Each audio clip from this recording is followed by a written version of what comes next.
आज की मूवी का नाम इन माई मदर्स स्किन, जो आपको एक डरावना एहसास देगा। वर्ल्ड वॉर 2 के बाद इस दुनिया के हालात काफी खराब हो चुके हैं। सीन दिखाया जाता है फिलीपींस का, जहां एक सोल्जर दूसरे मरे हुए सोल्जर को खा रहा है। नेक्स्ट सीन में हमें फिलीपींस की ही एक फैमिली से मिलवाया जाता है, जिसमें एक छोटी बच्ची का नाम टाला होता है, जो कि इस मूवी की मेन कैरेक्टर है।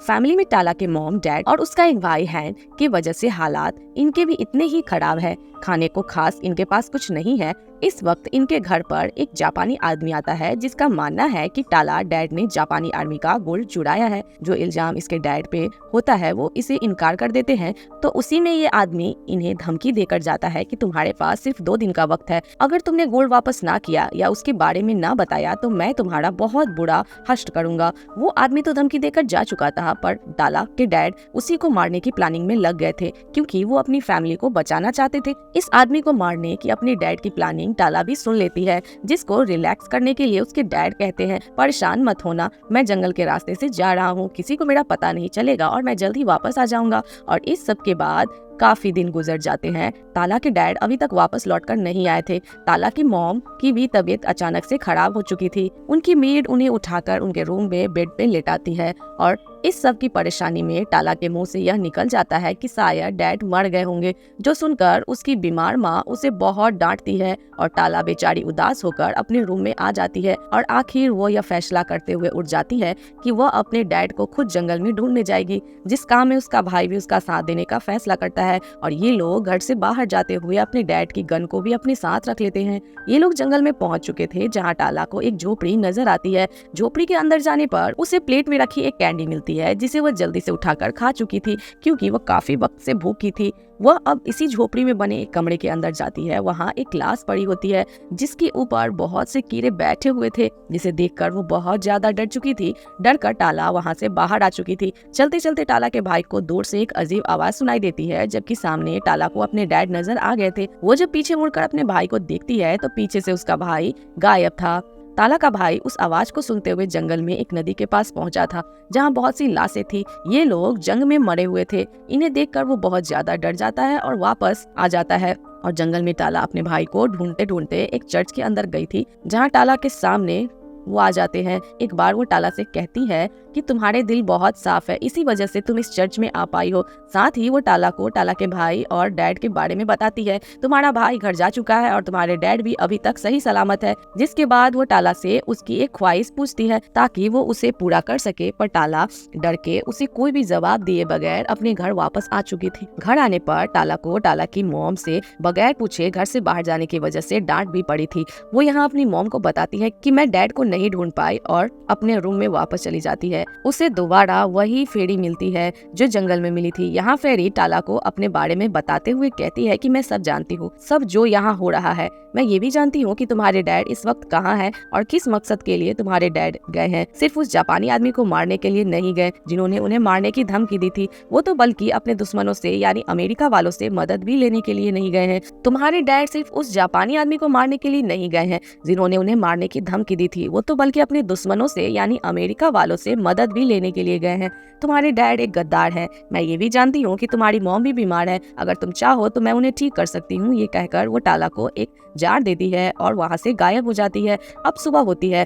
टाला का भाई बहुत ज्यादा घबराया हुआ परेशान था। वो टाला को बताता है कि मैंने एक बहुत बुरा ख्वाब देखा है कि हम भी जंग में मरने वाले लोगों की तरह मर जाएंगे और कोई हमारी मदद को नहीं आएगा। टाला उसे जल्दी से गले लगाकर कहती है, ऐसा नहीं है, हमारी मदद वो फेरी करेगी। टाला यहाँ से फेरी के बारे में सब कुछ बता चुकी थी, जबकि दूसरी तरफ हम उसी जापानी आदमी को टाला के घर के बाहर देखते हैं, जिसने टाला के डैड को धमकी दी थी। यही घर के अंदर टाला की मॉम की तबीयत अब इतनी खराब थी कि टाला को लग रहा था कि बस अभी वो मर जाएगी।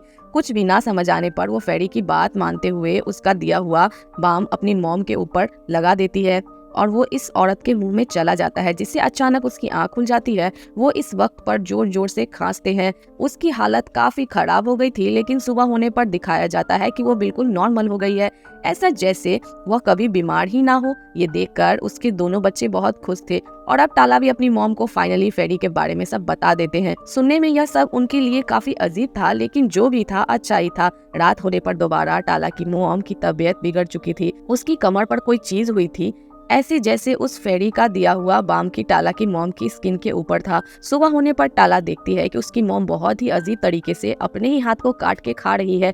ये सब देखकर वो डर जाती है और अपनी मॉम को उठाकर उसके कमरे में लेटा देती है। तभी अचानक टाला की मॉम को अजीब दौरा पड़ता है। उसकी हालत बिगड़ गई थी, उसकी बॉडी भी सारी बेस रेड होकर बाहर की तरफ उभर आई थी, साथ ही उसकी जुबान भी अजीब जानवर की तरह बनकर लंबी होकर बाहर की तरफ निकल आती है। उसकी हालत ऐसी थी कि किसी ने उसे अपने काबू में कर लिया था। ये देखकर उसकी मेड भी डर जाती है। फौरन ही उसके रूम से बाहर जाकर अपने रूम को लॉक करके चाबी बाइबल के अंदर रख देती है। सीन कट होकर दिखाया जाता है कि टाला एक बहुत बड़ी सी बास्केट लेकर जंगल में आई है। उसी फेरी के पास वो उससे जब खाने के लिए कुछ चीजें मांगती है तो फेरी सामने खाने का एक बहुत बड़ा टेबल सजा देती है और टाला से कहती है कि तुम जितना लेना चाहो इसमें से ले सकती हो। इतने दिन बाद खाना देखकर टाला भी खाने पे टूट पड़ती है और बहुत सारा खाना अपनी बास्केट में डालकर जैसे ही घर आती है तो वो उसका भाई गुस्से से उसे बताता है कि मॉम की हालत बहुत खराब हो गई है, वो बहुत अजीबोगरीब हरकतें कर रही है और यह सब सिर्फ तुम्हारी वजह से हुआ है, तुम्हारी उस फेरी की वजह से हो रहा है। गुस्से में टाला उसे एक थप्पड़ मारती है, पर थोड़ी ही देर में उसे एहसास हो चुका था कि उसका भाई बिल्कुल ठीक कह रहा है। रात में अचानक ही टाला के कमरे का दरवाजा खुलता है, उसे बाहर किसी के होने का आवाज आ रहा था। वह चेक करने बाहर जाते हैं तो वहाँ उसकी मॉम थी जिसकी आंखें बिल्कुल काली थी और अचानक वो वहाँ से गायब हो गई थी। टाला अपनी मॉम को ढूंढने के लिए आगे जाती है। उसे अब अपने घर में बाहर अपनी डॉग के चिल्लाने की आवाज आ रही थी।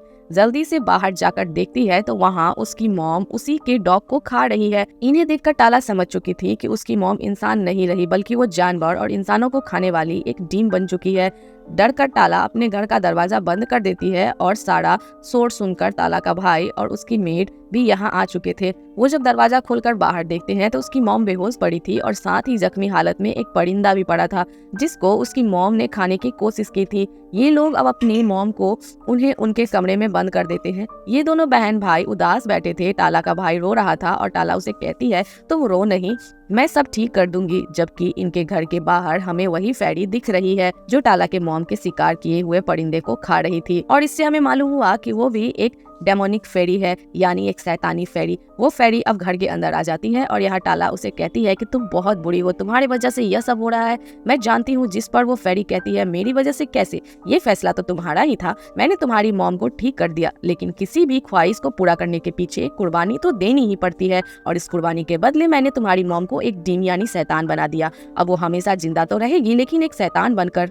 ये सब चीज टाला को पागल कर रही थी। वो फेरी के ऊपर चिल्लाती है और फिर से यहाँ से गायब हो जाती है। सीन कट होकर दिखाया जाता है। टाला जब बेसमेंट में जाती है तो वहाँ उसकी मेड और वो जापानी आदमी पहले से ही मौजूद था। ये लोग यहाँ गोल्ड ढूंढ रहे थे। टाला को देखते ही ये जापानी आदमी टाला को भी पकड़ लेता है और उससे भी गोल्ड के बारे में पूछता है, पर टाला को कुछ मालूम नहीं था। अपनी बहन को बचाने के लिए टाला का भाई अपने डैड की पिस्टल लेके आगे आता है। अपने पिस्टल को जब उस आदमी की तरफ तानता है, इससे पहले कि वो पिस्टल चला पाता, वो आदमी टाला के भाई को ही शूट कर देता है। इसके भाई का बहुत खून बह रहा था और ये देखकर टाला बहुत गुस्से में आ चुकी थी। वो अब अपने मॉम के रूम की चाबी इस जापानी आदमी को देते हुए कहती है कि जाओ, गोल्ड उस रूम में है, जाकर ले लो। टाला ये बात जानती थी कि उसकी मॉम एक डीम बन चुकी है और ये आदमी जैसे ही उनके रूम में जाएगा टाला की मॉम उसे काट कर खा जाएगी। और ये सारी बातें ना जानते हुए वो आदमी टाला की मॉम के रूम की तरफ बढ़ जाता है। इस आदमी के यहाँ से जाते ही टाला की मॉम टाला को बताती है कि तुम्हारे डैड कोई अच्छे इंसान नहीं थे, वो एक गद्दार थे। वे हमारे दुश्मनों के साथ यानी अमेरिका के साथ मिले हुए थे और इन्हीं की वजह से यहाँ बेचारे बहुत सी बेकसूर लोगों की जान चली गई। ये सुनकर टाला कुछ नहीं बोलती। वो मेड यहाँ से चली जाती है और जब टाला अपने भाई के हाथ से अपने डैड की पिस्टल लेकर उनके पीछे पीछे जाने लगती है, अभी वे रास्ते में ही थी और उस जापानी आदमी के चीखे की आवाजें आने लगी थी। वे कमरे में दूर खड़ी होकर शूट करती है और गोली जापानी आदमी को लगने के बजाय मेड को लग जाती है, जिससे देखकर टाला काफी दुखी भी होती है क्योंकि वो मेड से काफी अटैच थी। खैर, अब वो अंदर कमरे में जाती है। कमरे में कोई नहीं था। वो बाथरूम में जाती है तो बाथरूम पूरा खून से लथपथ था और उसकी मॉम किसी जंगली की तरह जापानी आदमी की बॉडी को चीर फाड़ कर खा रही थी। अपनी मॉम की ये हालत देखकर टाला बहुत ज्यादा डर चुकी थी, इसलिए वो अब अपने भाई को उठाकर उसे बचाने के लिए वहां से भागते हुए बाहर आ जाती है। वो उसे मदद के लिए कहीं ले जाना चाहती थी, लेकिन बहुत सारा खून बहने की वजह से टाला का भाई भी मर चुका था। टाला दुख में अब भागकर दोबारा जंगल में बनी उसी चर्च में जाती है जहाँ उसे पहली बार फेरी मिली थी। वो फेरी से कहती है कि बस बहुत हो गया, अब ये सब खत्म कर दो। ये सब बात सुनकर फेरी उसे एक गोल्डन मैंगो खाने को देती है। टाला के इनकार करने पर फेरी जोर से चिल्लाती है और यहाँ पर पहली बार फेरी का असल बूढ़ा और अजीब चेहरा देख पाते हैं। वो इससे भी डरकर भागकर अपने घर वापस आती है तो उसे घर के बाहर अपने भाई की लाश लाश भी नहीं मिली, सिर्फ उसके भाई का कटा सर रखा हुआ था और वो वहाँ पे नहीं मिल रहा था। वो समझ चुकी थी कि यह काम भी उसकी मॉम का है। अब टाला की मॉम की नज़र टाला के ऊपर भी पड़ जाती है। वो उसे खाने के लिए उसकी तरफ बढ़ती है, लेकिन टाला बहुत ज्यादा डर कर अपने आप को एक रूम में लॉक कर लेती है। बाहर से उसकी मॉम जोर जोर से दरवाजा पीट रही थी और दरवाजा पीटते पीटते चिल्लाती है और उसे मिटाने को कहती है, बस बहुत हो गया, अब यह सब बंद कर दे। उसके कहते ही अचानक हर जगह खामोशी हो जाती है और इस खामोशी का मतलब चेक करने के लिए ताला अपने कमरे का दरवाजा खोलती है। उसकी मॉम सामने गिरी हुई और उसकी कमर की स्किन के अंदर से वो क्रिएचर बाहर भी निकल रहा था और उड़ जाता है। जंगल में दिखाया जाता है कि फेरी इन सभी चीजों से हंस रही है। यहाँ टाला की मॉम अपने दोनों बच्चे का नाम लेते हुए मर जाती है और इस सब के बाद दोबारा फिर से टाला के घर पर टाला के पास आती है और उसे गोल्डन मैंगो देते हुए कहती है कि अगर तुम इसे खा लोगी तो तुम्हारे सारे दुख, तुम्हारी सारी मुश्किलें खत्म हो जाएगी। टाला को कुछ समझ नहीं आ रहा था। वो उसे खाने का एक्टिंग करती है और फेरी वहां से गायब हो जाती है, जिसके बाद दिखाया जाता है कि टाला के डैड भी अपने साथी के साथ घर वापस आ चुके हैं। घर आने पर उन्हें अपनी वाइफ और बेटे मरे हुए मिलते हैं, जिस चीज ने उन्हें भी अंदर से खत्म कर दिया था। जिस वक्त वो जोर जोर से रो रहा था तभी उसका साथी उसकी खुफिया जगह से जापानी आर्मी का सारा गोल्ड बाहर निकाल लेता है और फिर एक गन निकाल कर टाला के डैड के पास जाकर उन्हें शूट करके खत्म कर देता है। यानी टाला के डैड के अपने ही साथी ने उन्हें धोखा दे दिया था और यह सब उनके बुरे कर्मों का सजा था।